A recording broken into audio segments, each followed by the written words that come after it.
The following events took place across Canada over 48 hours in September 2016. We got a call. So we're just going to check the parking lot here. Where was she last seen running through? Went through here. Through here? Boy, let's find this person. Just watch yourself. He was pulling hard. I think she might have went into one of the stairwells.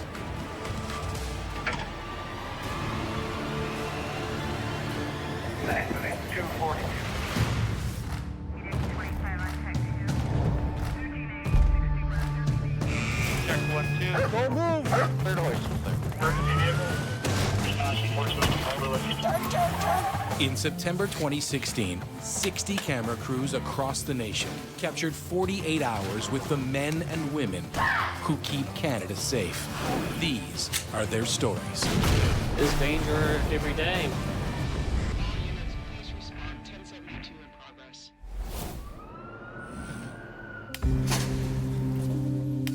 Good morning. It's Friday, September the 9th.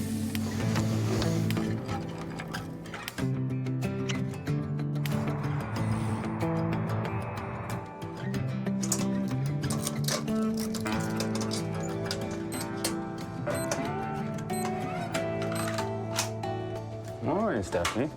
How are you? I'm good. How is it that you beat me every morning? Oh, you know how it is. I guess I should get used to it by now. Looks like it's going to be a busy one. I'm sure it's upwards of 40. Friday, and it's our busiest day. Glenn Eisen and Stephanie Hudson are prisoner transport sheriffs for the Alberta government. We don't have the luxury of having these vehicles inside, so we try and get them warmed up so the custodies are comfortable when we're moving them. Today, they're getting ready to move prisoners from Calgary's remand center to the provincial courthouse. I go through each and every tank here. Just a quick visual on each. I'm always looking at the top, at our escape hatch, and I'm looking on the inside here to make sure there's no missing pieces of metal, because they can make all kinds of wonderful weapons from them.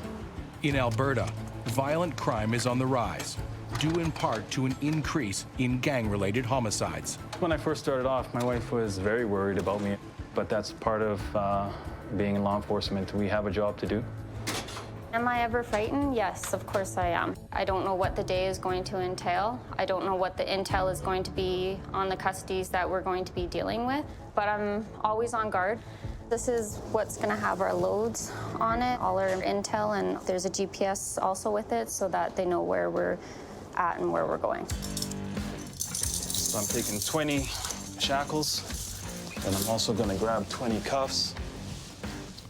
I always grab an extra set just in case there's any surprises.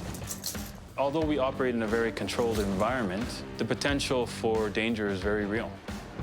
You've got to always keep that in the back of your mind that at any time, things could potentially go wrong. Let's get her done.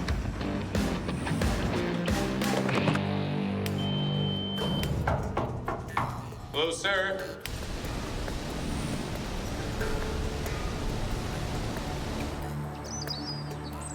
Come on. Good boy.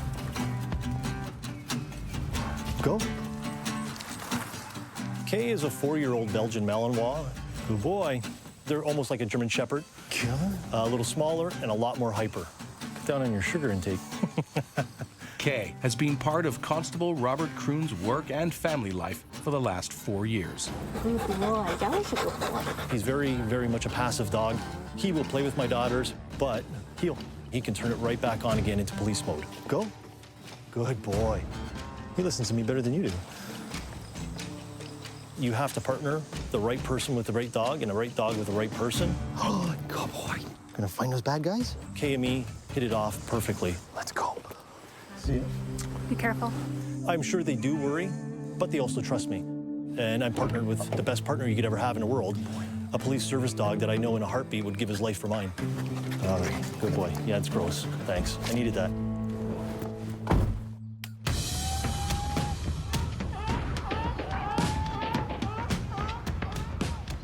Secure Securite, securite, securite. All vessels in Vancouver Harbor are required to provide to the tanker, Cure Coleman, a clear first Narrows. Right, trafficking, thank you. Over the next 48 hours, the Coast Guard's Marine Communications Center in Victoria will direct the movement of 1,000 ships in Canada's busiest waterway.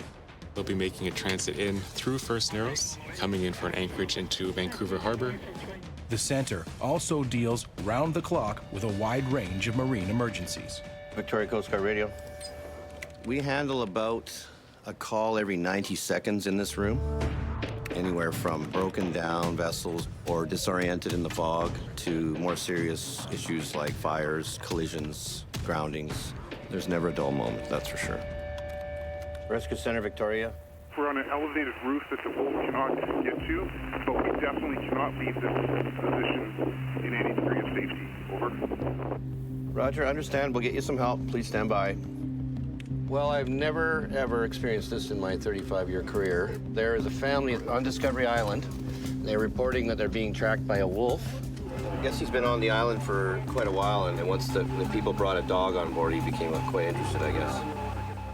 When the wolf first appeared on the island years ago, officials put a ban on pets to discourage interaction with it. That is the first. The family broke the rules, and now it's up to the Coast Guard to coordinate their rescue. Looks like the M. Charles is in the area. They got some enforcement officers on board. They might go and see what they can do. Okay. Got an ETA? They're a couple of miles away. It's pretty urgent. They're literally on top of the lighthouse, and the wolf is tracking around them. For now, just stay where you feel is the safest. So now we wait.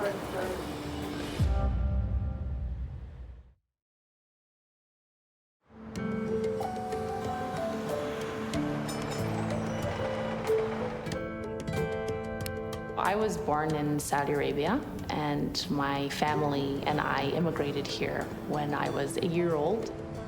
There is a cost to being visibly Muslim. I've been called a terrorist, told to go back home. Worried for her own safety, Arij Elmi learned self-defense. Now she shares her knowledge with other women. Oh, so glad you could make it. I'm going to be teaching a small group of Muslim women some physical and verbal self-defense techniques. Hot! Okay. This works because it's my big body part, which is my arm, against their small, weaker body part, which is the thumb. So we're gonna be a loud group of women. 1, hats, hats, 2, hats, 3, hats. Good. I've lived in Toronto my whole life, and some over the last year is probably when I felt least comfortable. Hats, 2. Hate crimes targeting the 1 million Muslim Canadians have more than doubled in the last 3 years. 2014, actually, my life was threatened on my way to work. And I actually froze. I didn't know what to do, and there was nowhere to go. Could you hold it for me, Nadia? I want to show her. Thank you, and show everyone. I want to see a world in which every girl and woman is free from the threat of violence and the presence of violence in their lives. Yes. We're each owed that existence. Yes, but out of breath.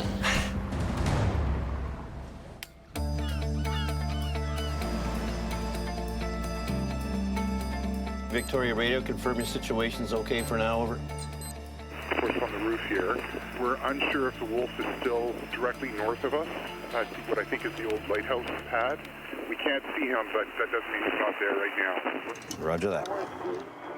Mark Simpson coordinates the rescue of a family who believe they're being tracked by a wolf. 2 adults, 2 kids, and a dog. Obviously, the dog is the appetizer. The family was hiking on a part of the island off limits to people and pets. M. Charles, Victoria Radio. We are on scene, standing off about a cable off the beach at Seabird Point. We have the family of 4 in sight. They are safe. M. Charles, Victoria Radio, Roger, copy that. Thank you. Standing by. 2 conservation officers have the family, and they're escorting them down to the FRC. The family is rescued by patrol vessel M. Charles. They're being escorted down to the shore, and they'll be put onto our little boat. Fortunately, they were able to go ashore and escort the people off the island to a safe place. A happy ending to this one, that's for sure. Oh, well, there you go. You know, we really never know what's going on, and I think that's what keeps it interesting. You never really know what's going to happen. Rescue Center, Victoria.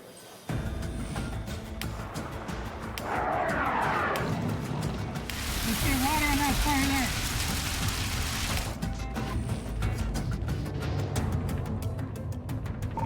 DCC from Sheriff Hudson. ETA 10 minutes. 10 more.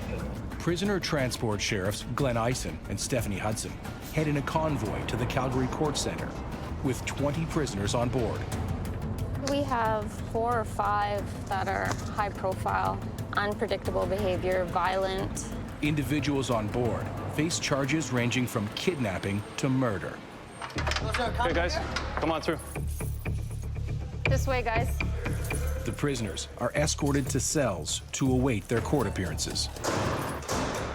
Self-defense is not a crime. I'm always in that ready mode. These guys are waiting to go before the courts on some very serious charges, and their behavior might be very unpredictable. We'll move this guy individually because he's kind of a problem. This load can't go with that other load. They have to be separate from each other. To avoid problems, How you doing? the sheriffs move opposing gang members separately. Just let us know when you're clear. Okay. With the prisoners unloaded, Glenn and Stephanie move inside to help with pat-downs. Just pass me your shoes. They search for contraband, such as matches or razors, anything that could be used as a weapon. Not only are we trying to protect ourselves from them, but we're also trying to protect them from each other. Put your shoes on. And often it's just protecting them from themselves. This is the one that has to be separate. Almost done. Fear is a natural human reaction, but would I ever allow the custodies to see that fear in me? No. Sheriff Hudson, you good? I'm good. Well done this morning.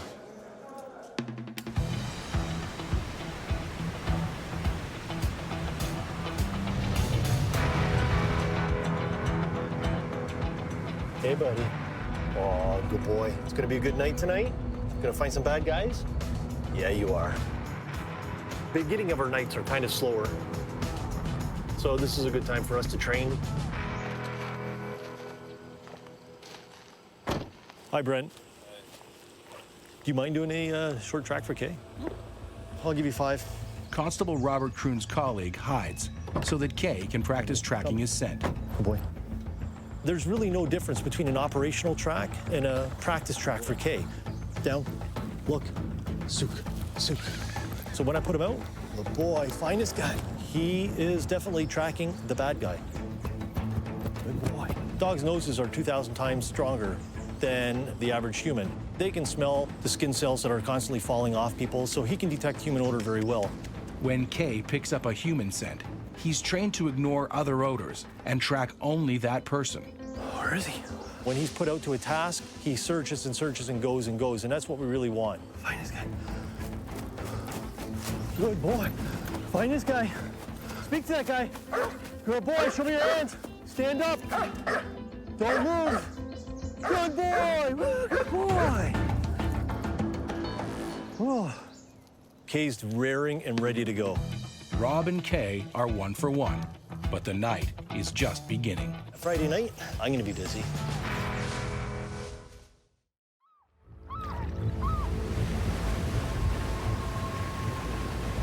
Proceeding north, Douglas Bay. Nabs in the water. Agent's got a line through. Near Vancouver, Coast Guard members search for a missing scuba diver at the site of an old shipwreck. The reports were that the diver was in the second compartment. Coast Guard Search and Rescue responds to 6,000 maritime incidents a year and saves an average of 30 lives every 48 hours. I'm on the phone now. Yeah, Roger, it looks like you're in the right hold now. Visual on the diver. Diver is unconscious. Get ready to extract. Roger, copy.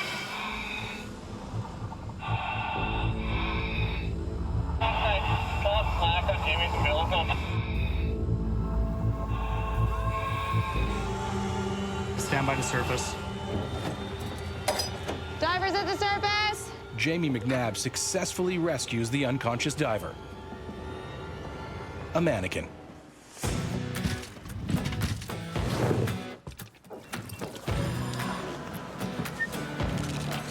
Found him. Yeah. Yeah. How was the biz in there? Great. Until you started kicking stuff up. It was a great training dive, and it was, seamless in the sense that we didn't have any problems going down or getting the diver in and out. There's a lot of recreational diving that happens in the area, so it's important for us to train doing what we might have to do so that when we get in that position, we're prepared for it. Bonjour. Can't walk around with open alcohol. Nope, we got a call. Back in Niagara, Constable Robert Kroon and Kay are dispatched to a casino to track a female wanted on an arrest warrant. Kay's been on long enough as a police dog that once he hears the lights and sirens, he's up and going, ready to go.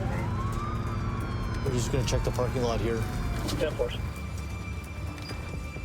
Getting there before other odors contaminate the scene is key to Kay's success. This is probably one of the toughest environments for us to get a track. There's hundreds of people around. Where was she last seen running through? She went through here, then she tucked underneath the fence. Come. Rob takes Kay to where the female suspect was last seen, Sit. in hopes that he'll pick up her scent. You have to pick up the track from where you last had odor, and hopefully your dog will work it out. Kay's on it. Stay. Good boy, through. Boy, let's find this person. Come on. A person can hide their sound, they can hide out of sight. They can't hide their body odor. He seemed to want to go up there, which would make sense if she's hiding. Once I gave him the command, just the way his reactions were, going up a wall, going into small crevices, back around cars. Good boy, go. There was no doubt in my mind we were on this person. Just watch yourself. Nighttime for us is potentially a lot more dangerous. I want to make sure a bad guy hasn't doubled back and now he's behind me. He was pulling hard. Well, I think she might have went into one of the stairwells. Can you access the stairwells right there? Rob sends his colleagues to search one stairwell, while he and Kay check out the other. I got her in a first level. Down there. Perfect. We were able to put the officers that were attending with me in the vicinity of the suspect, who in return started to run and was apprehended by one of the cover officers I had with me. Good boy. Had we not tracked to that area, there wouldn't have been a police officer there when she ran. So she's apprehended, she'll be going to jail, and we can move on to the next call. 841, I full copy. So we got a call. Well, white male approximately 20 to 30.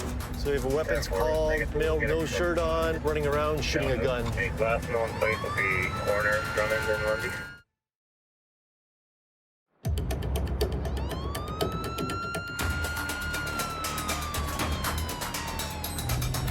This is a call with a guy shooting a gun. So on the way there, you got to prepare yourself for these calls, and we got to look at my safety, the dog's safety. It's just a matter of safely weaving ourselves through traffic. He was oblivious that we were behind him. Constable Robert Kroon and his partner Kay rushed to a residential neighborhood where witnesses saw a man allegedly shooting a gun. We have a lot of officers there now. Yeah, well, white male, no shirt, very thin, with blue jeans, was carrying a silver handgun. They got a suspect over there, matches the description, so let's talk to the sergeant, see what happens here. Because he's admitting, yeah, it's me. Oh, really? Okay, so that is our guy, but he's denying the gun part. Yeah. Okay, thanks. It looks like this may have been a domestic situation between this person and his girlfriend, so we're sending a unit over to one of the local motels to check on the welfare of her. 233, 10-7. While officers continue investigating, Rob and Kay are called to assist a unit nearby. One of the officers effected a traffic stop, and one of the parties fled. A lot of times people run from the vehicles, whether it's a breach of their probation, drug offenses. It could be a number of different offenses. 241, I full copy that. The vehicle wasn't here an hour ago. Yep. I roll up and the vehicle's here. All right, so I got one person in the vehicle. There's some evidence that he's been consuming alcohol, and there's a crossbow with a scope in the back of the truck. Okay. I got a possible weapons prohibition. We're just trying to work our way through that. All right. He's saying that the guy that was actually driving the vehicle has gone off into the bush. Did he say which way he ran? He's off that way. But at this point in time, I can't prove anything. We're in the middle of nowhere, and this guy's a lone person in the vehicle. He's sitting behind the driver's wheel. There's a beer bottle thrown out. So initially, we don't quite believe him. But that being said, we're going to put the dog out into the middle of the field, and he'll do a little bit of a search. Find this guy. Go find him. Good boy. Find this guy. Well, the wind's blowing back in our face, which is good. If there is someone out there, their odor will blow right at us. Find him. The slightest body language on him tells me how close I may be to the suspect. Where is he?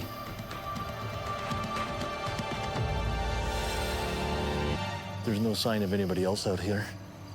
After Rob and Kay find no one in the field, the suspect comes clean and admits he was the driver. He's under arrest, I believe, for the weapons prohibition and possibly impaired driving. Good boy. It's easy to be proud of a dog like Kay. When I get him out, he is the most effective tool that I have on my belt.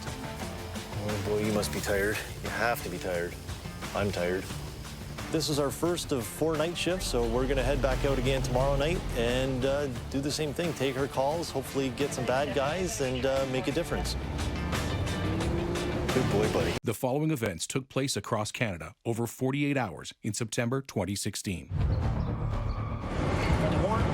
Yeah.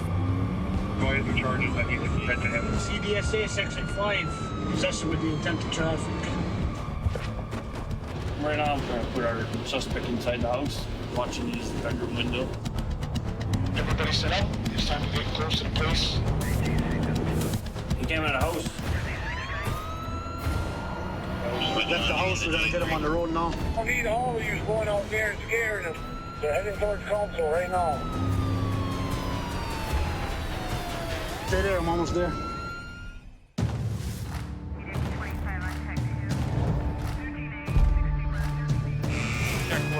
Go move! Clear noise.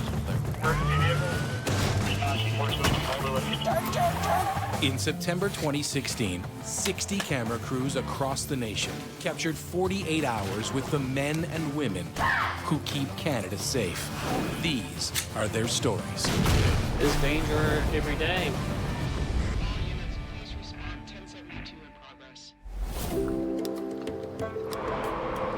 Good Friday morning. This is the early edition. Morning. Roger that, 205 Crew 2. Have a good morning.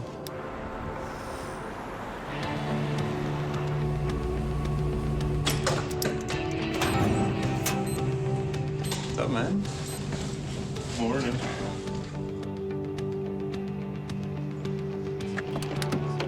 It's clean.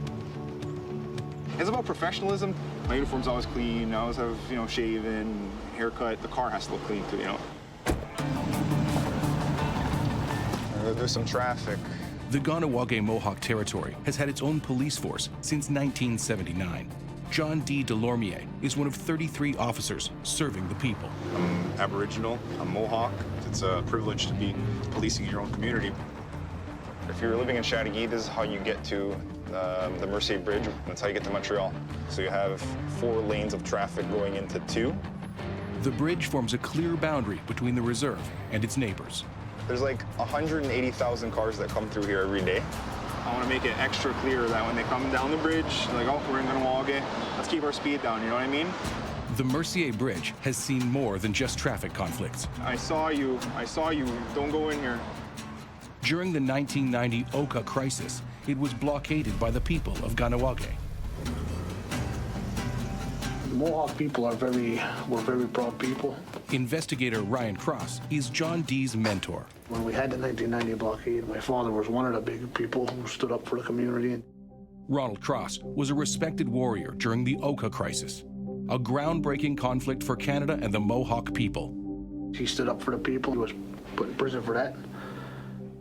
But there's different ways to help your community. A lot of people don't like my way because they don't want to get arrested. That's just the bottom line. I've arrested a few of my family members. I arrested a couple of my good friends. People want to fight with you wherever you go. I get that a lot. You know? But why is that? Because I'm good at my job. Yeah. Ryan is putting together his team for an impending drug bust. Well, John D's here. That'd be good. The operation depends on careful surveillance. We're trying to confirm that the person that we're supposed to arrest today is in the residence. Once that kid's there, then we'll go. Bye.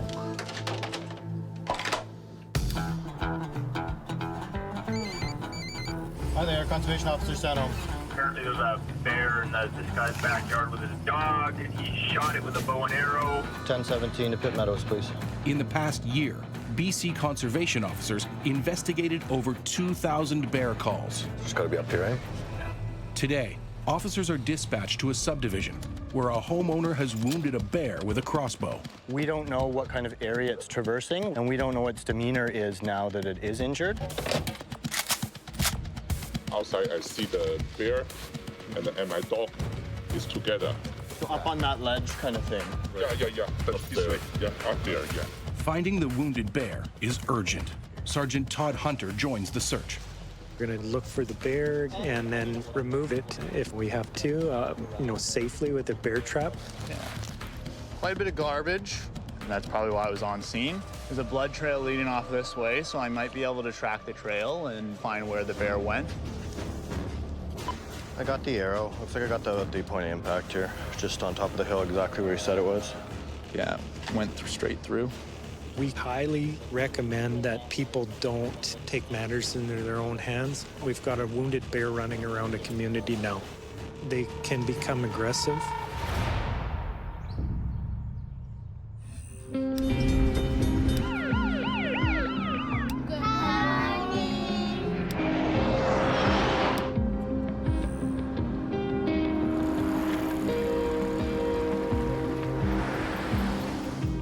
What kind of impact are you simulating? This one is a front impact, let's say like that on the ice. Canada's favorite game, maybe one of its more dangerous. Hockey accounts for 44% of all concussions and other brain injuries in Canadian youth. We're looking for the G-force of the impact. If the helmet can't absorb an impact of 275 Gs, it can't be sold in Canada. If something is wrong, it could be dangerous, really, really dangerous. The visor also has to withstand high-impact hits, even at temperatures of -25. We need to condition the visors to mimic the real-life conditions. I need to set up the puck cannon. That cannon can go to about 100 miles an hour. I think Chara has a slap shot around that speed. The risk of sustaining an eye injury is 4 times lower for players who wear a visor. So there's no breakage, it's good. Child hitting, let's say, a board or something, the helmet has to protect his head. It's too late when you get an injury. We make sure the product is safe on the shelf. I know the importance of my work, and I'm proud of it.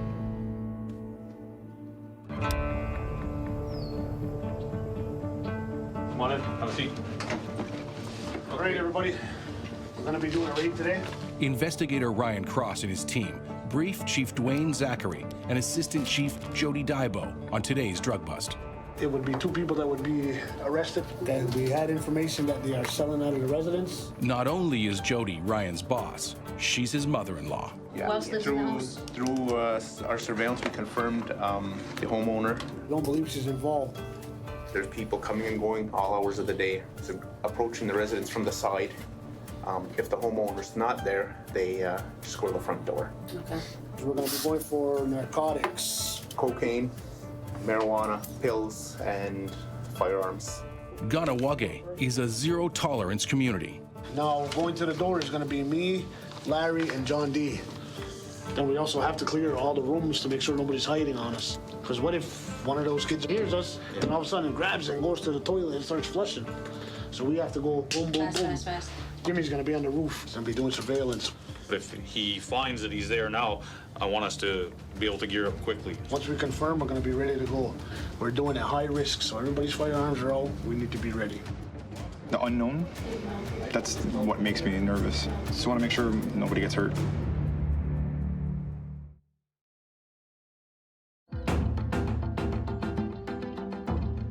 We go up that chute. I'm gonna look. Yeah, it's going, oh, maybe it's going down. Time is of the essence as BC conservation officers track a wounded bear shot by a homeowner with a crossbow. Any bear that is injured is going to be a little bit more dangerous. Pretty rough spot to travel through. Yeah, it's kind of a dead end up here. Here's the blood on the tree right there. We found the bear in a hole. It's deceased. It backtracked and came back here and went in. The dead bear is less than 2 years old. Let's make sure we have all the facts, because there's a couple things that they're very suspect. The deer is close. I think the dog safety here. The homeowner claims the bear threatened his dog. It's going to be an ongoing investigation as to whether or not you shot that bear legally, because at this point, I have questions as to whether or not there was any risk to that dog. I am going to be issuing you a fine for attracting dangerous wildlife to the area because he did access your garbage. It's never something we want to see wildlife having to be destroyed by us or by others, and we get into this line of work because we love animals.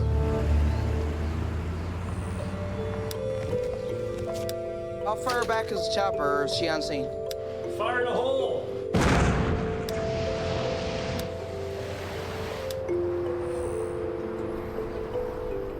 Here we go. See you later. I've been through situations myself where I could have been in jail or even gone from this place. Ceasefire outreach worker Del Kane grew up in Halifax. It has one of the country's highest rates of gun violence. I've lost countless friends. It's easy for anybody to get their hands on guns. Guns are like cell phones. Ceasefire is a program set up by the Community Justice Society. What's up, y'all? Del and his fellow outreach workers perform street patrols, mediate conflicts, and mentor youth to prevent violence before it happens. Are we ready to start? Yeah. Okay. We hire people who come directly from the communities that they're servicing. Without credibility, we would not be able to do our job effectively. Yesterday, one of my clients called me, and 3 detectives was by his house, and they told him that you gotta move. They know where you at, and they're coming to get you. So is this retaliation? Yes. Okay. He's scared that his life is in the balance now. So my goal is to have him out of the province and on his way. Keeping you above ground, that's my success. Mariel, I think you may have a client that you want to see today. When he first came into the program, I didn't know how it was. And according to you guys, he was bad. From I first met him, his attitude and temperament, it shifted. He's no longer a threat to the community, but I believe if we leave him alone, he'll go back into what he's into. Me coming in here to work with at-risk youth, why it's scary? Because if I mess up, that's someone's life. I can't let him go. Oh, I feel you. He needs the support, so... Yeah. Right. Okay. Right now I'm watching the house, trying to put our suspect inside. The Ganawagi peacekeepers conduct surveillance in preparation for a bust of 2 suspected drug traffickers. Yeah. Investigator Ryan Cross and his team wait for the go-ahead to enter the house and confront the suspects. We're just waiting to confirm those kids are in there. You never know what you're going to go into, right? When you open up that door and you go in, you don't know what's on the other side. Everybody set up? You know, you have to be sharp all the time because you could get hurt. Hang out in the house. Our target is walking toward the car. One of the suspects is on the move. You can see how fast things change, eh? We left the house, we gotta get him on the road now. I don't need all of you to run out here and scare them. They're heading towards council right now. Stay there, I'm almost there. Oh, it's not now. At this time, John D has them in custody. Yeah, Jody, we got him off the road. John D. has apprehended one of the 2 young men suspected of trafficking. No, leave her in there. Listen. The homeowner who is driving is not a suspect. We have a warrant for his arrest, and we have a warrant to search your residence. My residence? It's for drugs now. Yeah. Are you kidding me? He's been selling out of that window on the side of the house. For heaven goddamn sakes! Listen, you can go to my house. I'm not touching nothing. She agrees to meet the officers back at the house. She said that there's one more individual in there. We're going to take him into custody, too. Jimmy. Come with me. Keep an eye on the house now in case anybody makes a call and tells them to start getting rid of stuff, okay? Come on, let's go. We're going. The following events took place across Canada over 48 hours in September 2016. Me and Jen are in front of All right, stay there. I'm almost there. With one suspected drug trafficker already in custody, the Ganawage peacekeepers are closing in on the second. The execution team's here right now. They're going to enter the residence. There was another individual inside the residence. We don't know where yet. The homeowner lets Ryan Cross and his team into the house, but they don't know what to expect when they encounter the suspect. Anytime we go and execute a warrant, until we know everything is secure and all the people are secure inside the building, it's like pins and needles because you don't know what's going on.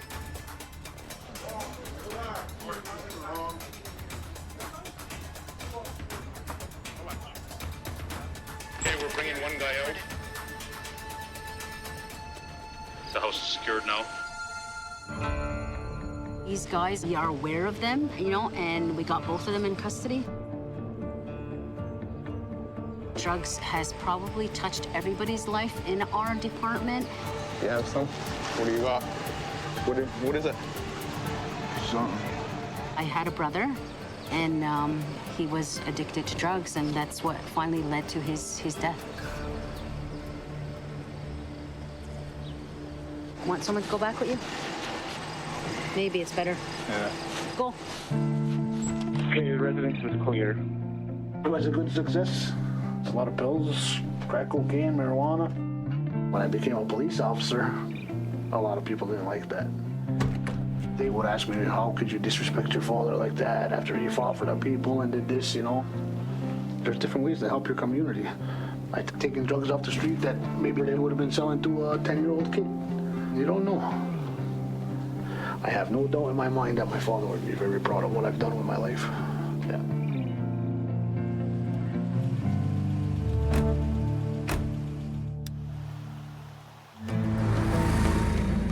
We're going to pick up one of my clients.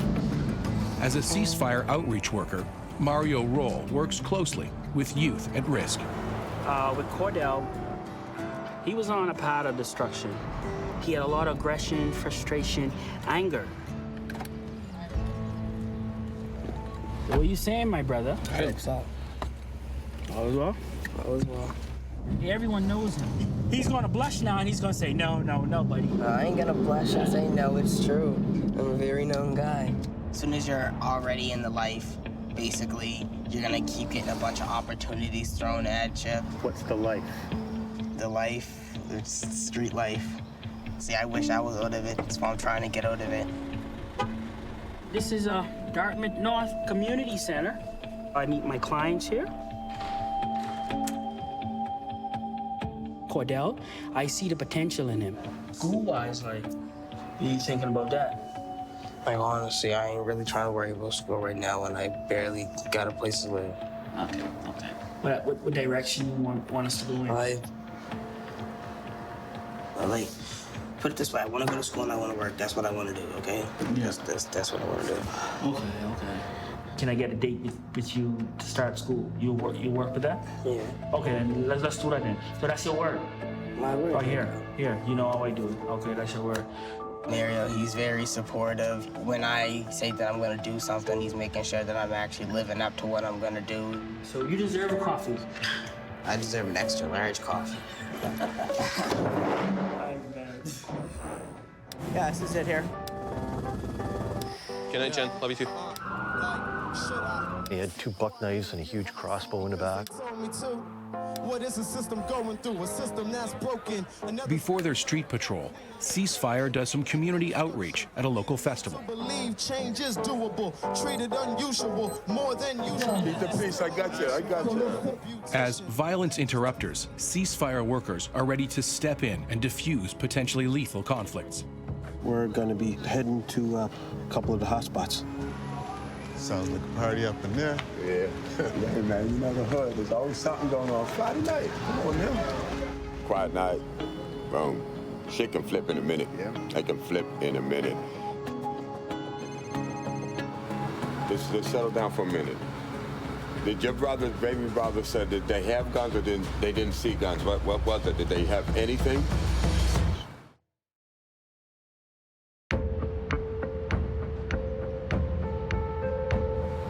Just settle down for a minute. Did your brother's baby brother said that they have guns or they didn't see guns? What was it? Did they have anything? Rumors of imminent violence have called Ceasefire to action. 2 young men, mentored by Sean Parker, have reportedly made threats and drawn their weapons. Hey, sorry for calling so late. Thanks so much. I appreciate it. Give Sean a call. Bye-bye. Both of them are not answering the phone.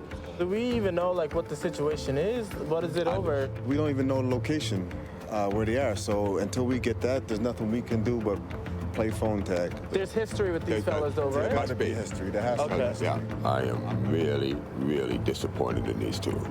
This is really shocking to me. Hopefully, we won't be dealing with a shooting or any sort of violence tonight. All right. So if we have a situation where there's guns involved, we try to get them to stand down. When time progresses, the likelihood of violence tends to be lower. I'm going to still keep trying to reach. I will touch base with them, and they will hear my voice. We don't work directly with the police. Part of our role is to maintain our credibility so that people can call us when they have a conflict and we can go out and try to de-escalate it. It can be very, very challenging, but we have a great sense of community and pride within Dartmouth, and it's that strength and solidarity that keeps us going and keeps us hopeful.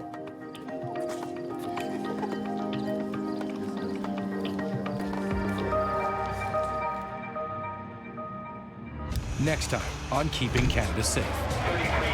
In the fighter pilot world, it can very quickly turn unsafe. I don't know what they're going to try and do. You're making decisions that are life and death. Fait que tout le monde embarque dans leur véhicule, que je vous donne le go sur les ondes. Police! Police! Là-bas! Kayla needs to be in the water right now. You're getting pulled by a group. Something wasn't quite right. There was some wooden pallets to hide something underneath.